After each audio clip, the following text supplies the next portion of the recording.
सोंखोर खालामनायनि थांखिजों आरो बर'लेण्डनि साफ्रोमबो सुबुङानो मोनफ्रोमबो जातिनि साफ्रोमबो सुबुङानो गावनि गाव आथिङाव गसंना थानो हानायनि मिजिंजों जोंनि बर'लेण्ड सरकारा मानाव गेदेर प्रमद बर' बिथांनि दैदेननायाव बड'फा लाइभलिहुड मिशननि गेजेरजों अगुरु क्लाब दाना होनानै साफ्रोमबो बेनिफिसियारिनो जोङो 70 दाल अगर दंफां गायनो होनायनि जों हाबाफारि लादों। टटेल जोंना मोनसे VCDCआव जोङो 10सा 50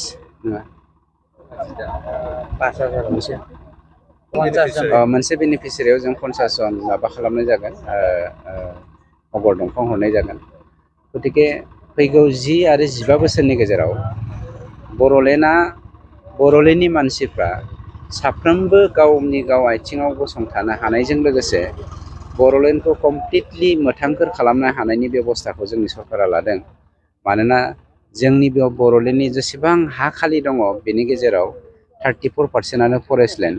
बे फरेस्ट लेण्डनि 14% फरेस्ट लेण्डआ दिनै डिस्ट्रय जालांबाय। दा 20% दंबावो। 20%खौ सेभ खालामनायजों लोगोसे ग्रिन बर'लेण्डनि मिजिंजों साफ्रोमबो मानसिया गावनि गाव आथिङाव गसंथानो हानायनि बड'फा लाइभलिहुड मिशनखौ दाजाबदेरनानै दिनै समाज दानायजों लोगोसे रांखान्थि बिथिंखौ जौगाहोनायजों लोगोसे मोथांखोर बर'लेण्ड दानायनि सिमांखौ जोङो दिनै स्टार्ट खालामबाय। अग्रु दंफांनि अनगायैबो गोबां बेसेन गोसा दंफांफोर दं। दा बे अग्रु दंफांखौ गायनायनि गुबै थांखिया मा? अगर दंफांखौ जोङो लाग्रोदों ओरैनो बेक्तिगत भाबै जोंनि बर'लेण्डआव दा रेड चन्दन, व्हाइट चन्दन बेखौ बयबो गायसावनो लादों। जायखिजाया मोनसेखौ जों गोजोननाय मोन्दों, जोंनि बर' समाजजों लोगोसे बिटिआरआव थानाय गासैबो जाति जन'गोष्ठि बिफाङा जे मानसिनि थांना थानायजों 100% सोमोन्दो दङ। मानसिया जेरै सान्दुंनि सायखं ओंखारो बेफोरबायदिनो सायखं बायदि बिफाङा दिनै जोंनि थाखाय गोनांथि जानानै फैदों, बेखौ हमदांनो हादों। गतिके अगर दंफांखौ जोङो बांसिन गुरुत्त होग्रोदों। बेनो फार्स्ट प्रिफारेन्स होग्रोनायनि जाहोना जादों फांसे अगर दंफांनि गेजेरजों जुदि जोङो जोथोन लायोबा, गावनि फिसाफोरखौ जोथोन लानायफोरबायदि दाव खालामोब्ला, होमब्ला 10 निफ्राय 15 बोसोरनि गेजेराव फांसे अगर दंफाङा प्राय 1 लाखसो थाखा इनकाम खालामनो हायो, जायखौ जोङो गय गायोब्लाबो बेखिनिखौ 10-15 बोसोरनि गेजेराव मोननो हाया। फारसेथिं जोंना मिथिंगायाबो मोथांखोर जाबाय, फारसेथिं जोङो इक'नमिकेलिबो स्ट्रं जानो हाबाय बा स्टेबल जानो हाबाय। बे थांखिजोंनो जोङो अगर दंफांखौ गिबि जों माबा होग्रोनाय जादों। नोंथांमोननि नैबे अग्रु क्लाबा दिनै VCDCनियाव 10 जन मानसिफोरनो सोद्रोमाफोरनो अग्रु दंफां राननाय हाबाफारि खालामदों। सार, बेवहाय बेनि सोद्रोमा हिसाबै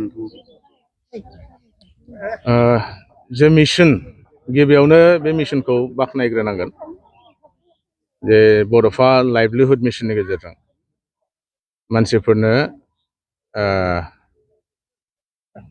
माने बिफां हरनानै माने मानसिफोरनि जेनाखि इक'नमि, बे इक'नमिखौ जौगाखांहोनो थाखाय नाजानाय जादों।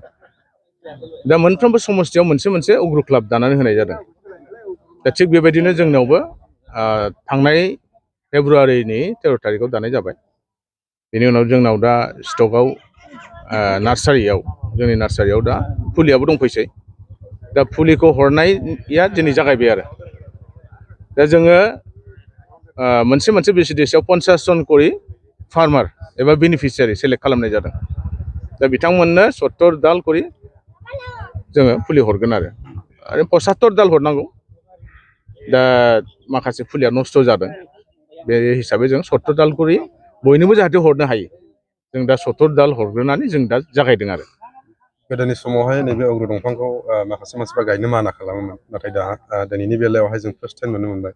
दा अग्रु दंफांखौ गायनानैहाय माबायदि बेनिफिट जागोन होननानै नोंथाङा सानो?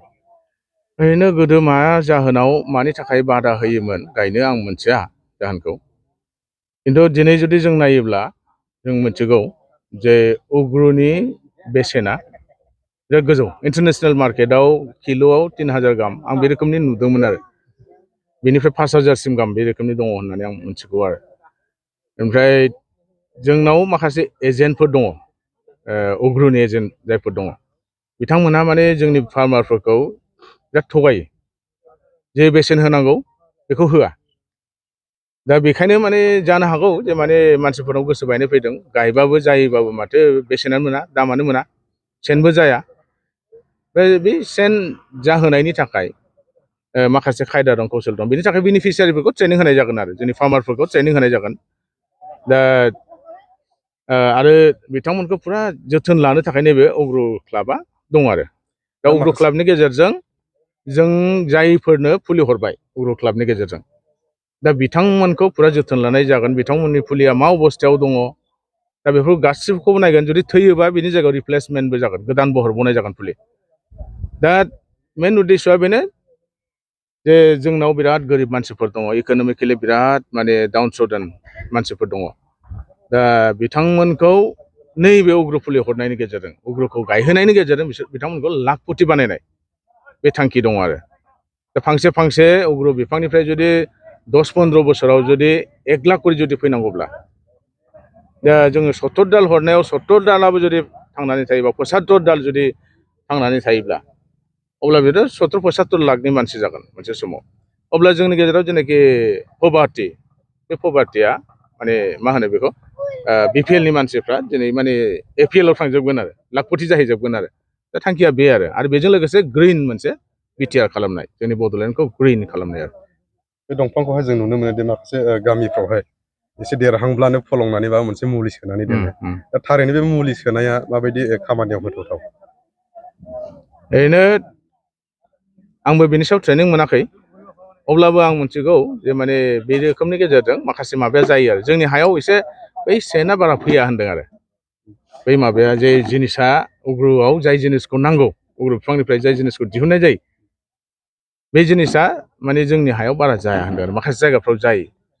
दा बेखायनो बे रोखोमनि फलंनानै बिसोरो बै सेन होनना बुंबाय आरोखि, बेखौ जाहोयो होनदों आरो। बेखौ जाहोयो होननानै आं मिथिगौ आरो।